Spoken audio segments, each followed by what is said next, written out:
ఆంధ్రప్రదేశ్ ముఖ్యమంత్రి జగన్మోహన్ రెడ్డిపై ఏప్రిల్ 13న జరిగిన గులకరాయి దాడికి సంబంధించి వేముల సతీష్ని ఏప్రిల్ 18న అరెస్ట్ చేయడం జరిగింది. ఈ అరెస్టుకి సంబంధించి ఇప్పుడే బెయిల్ కూడా మంజూరు అయ్యి జైలు నుంచి రిలీజ్ అయినటువంటి పరిస్థితి ఉంది. అయితే వేముల సతీష్ మనతో పాటు ఉన్నారు.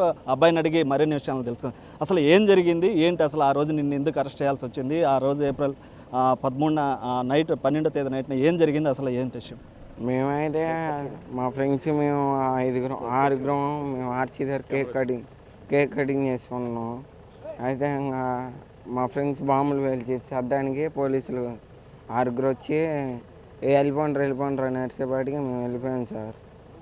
తర్వాత 2 రోజుల తర్వాత పనికి వెళ్ళి వచ్చి ఇంట్లో పనుకుంటే నైట్ 11ంటికి వచ్చి గంజాయి తాగిండ్రు అని ఎవరో కేసు పెట్టారని చెప్పారు సార్.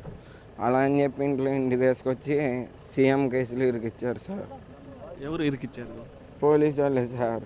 ఇంట్లో పనుకుంటేమో డ్రగ్స్ తాగిండ్రు, గంజాయి తాగిండ్రు అని ఆ కేసులో కేసు పెట్టారని చెప్పారు. తీసుకొచ్చి కేసులు ఇరికిచ్చారు. అయితే వేరే వాళ్ళ ప్రోద్బలంతోనే వేరే వాళ్ళు చెప్తేనే చేసావని చెప్పి కూడా పోలీసులు వాదనలు వినిపించారు. అసలు వేరే వాళ్ళు చెప్తే చేశారా లేదనంటే అసలు దీని విషయంలో నీ పాత్ర ఉందా? అసలు మేము కొట్టలే, మాకు తెలియదు సార్ ఆ రాయి గురించి.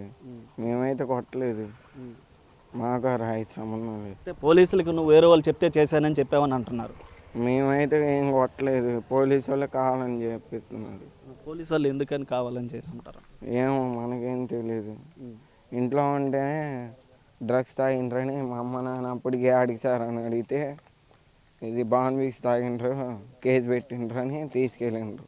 మా ఫ్రెండ్స్ వాళ్ళందరూ కూడా అదే కారణం చెప్పి తీసుకొచ్చారు పోలీస్ స్టేషన్కి. పోలీసు వాళ్ళు ఏమని చెప్పి నిన్ను తీసుకెళ్లారు?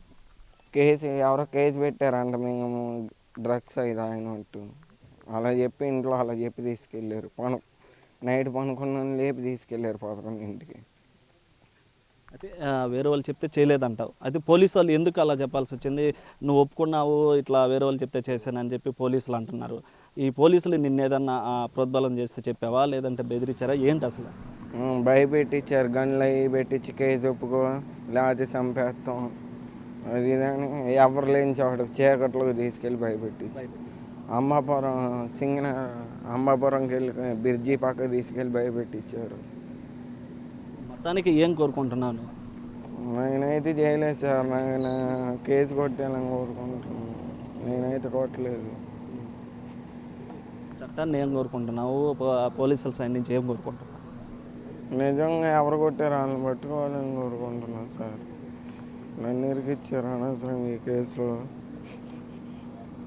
నేనైతే కొట్టలేదు సార్.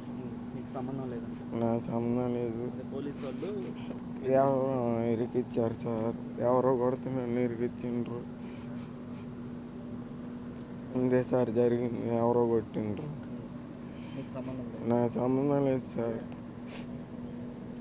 అయితే మొత్తం మీద కూడా ఇటు తెలుగు రాష్ట్రాల్లోనే అన్నిట్లో కూడా ఇటు సంచలనంగా మారినటువంటి జగన్పై గులకరాయి దాడి ఏదైతే ఉందో దానికి సంబంధించి వేముల సతీష్ అరెస్ట్ చేయడం జరిగింది. ఆ సతీష్ కూడా బెయిల్ మంజూరు చేశారు. అయితే ఆ సతీష్ కూడా చెప్తున్నది ఏంటంటే ఇటు ఆ కేసుకు సంబంధించి పోలీసులు బెదిరిస్తేనే నేను ఒప్పుకున్నాను. ఆ రోజు చీకటమైనటువంటి ప్రాంతానికి తీసుకెళ్ళి ఆ ప్రాంతంలో నన్ను గన్నులు పెట్టి బెదిరిస్తే నేను ఒప్పుకోవడం జరిగింది. అయితే ఈ కేసుకి నాకు ఎలాంటి సంబంధం లేదు. అక్కడ ఉన్నటువంటి ఆ ప్రదేశంలో టపాసులు కాల్చుకుంటూ ఇటు ఆ రోజు బర్త్డే సెలబ్రేషన్ అయితే జరుపుకున్నాము. దాన్ని ఆధారంగా తీసుకొని పోలీసులు కూడా అరెస్ట్ చేశారని, పోలీసులు బెదిరిస్తేనే ఈ యొక్క కేసును కూడా ఒప్పుకోవడం జరిగిందని చెప్పి కూడా వేముల సతీష్ చెప్తున్నటువంటి పరిస్థితి. కెమెరామ్యాన్ మనోజ్తో సురేంద్ర, బిగ్ టీవీ, నెల్లూరు కేంద్ర కారాగారం నుంచి. For more videos like this, subscribe Big TV channel.